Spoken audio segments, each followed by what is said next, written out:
శ్రేష్టమైన యేసునొద్దకే క్రొత్త నిబంధన యొద్దకు మీరొచ్చారు.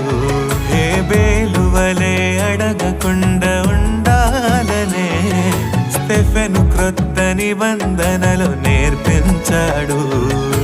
ఎన్ని మార్లు సహోదరుని క్షమించాలి? 70 ఏళ్లకు పైనే క్షమించాలి. ఈ రక్తమే ప్రతిసారి నువ్వు త్రాగుతుంటే క్షమించమని అడుగుతుంది. ఆరాధనలో క్షమాపణ దొరుకుతుంది. యేసు రక్తమే క్షమించమని మొరపెడుతుంది. హేబేలు రక్తమే శిక్షించమని